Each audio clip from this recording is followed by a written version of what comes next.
we have Lucy London coming to us with a lot of theater, environmental activism, policy work, and just give it up because they are the next generation. They are the future. But like everyone here, like we can't wait for them to turn 40. Okay? Anyone here who's over 40, we're the future. Great. Come here, Lucy. Tell us what we should do. My name is Lucy London. I'm a junior at Northwestern studying performance studies with an environmental policy and culture minor. And I spent the summer up at Line 3, living on the front lines in multiple Indigenous-led resistance camps. I experienced some of the police and state violence that Jesse was talking about. I was arrested, spent 4 days in jail, got shot in the head with a rubber bullet. Lots of traumatic stuff happening up there.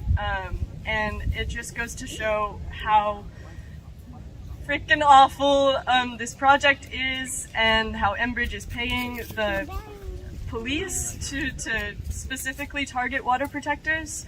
Yeah, and so when I first went up to northern Minnesota, I went to the Red Lake Treaty Camp that Kaden mentioned.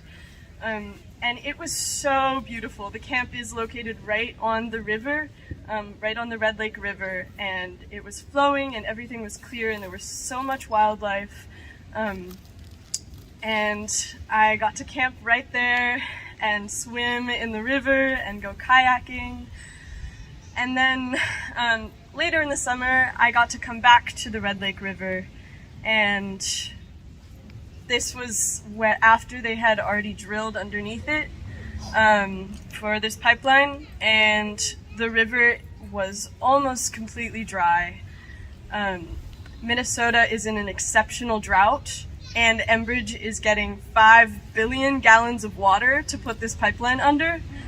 So all of the mussels and clams that are native to that location were dying off, and the river is nearly dry and it's mucky, and it just like the impacts are here. And this was just from the construction of Line 3, not even taking into account what like the 50 new fired coal plants, whatever it's called, coal plants that the impact will have of this pipeline.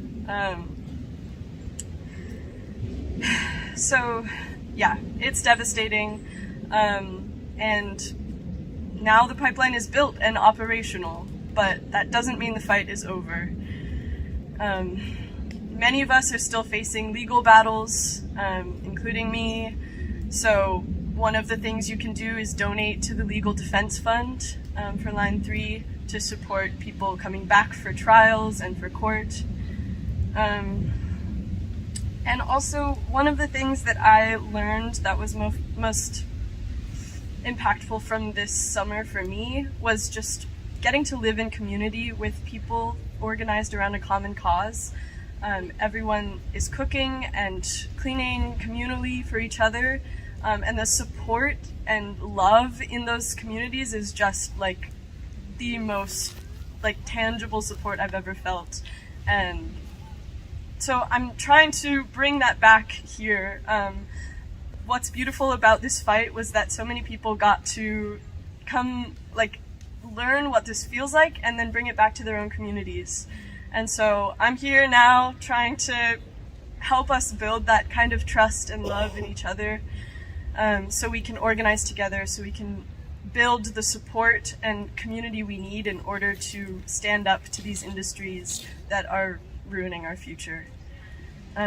So I'm really glad that this event is happening, that there's music.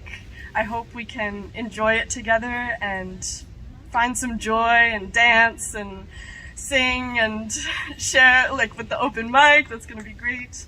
Yeah. Because as Emma Goldman says, I don't want to be part of your revolution if I can't dance. Yeah. So go dance.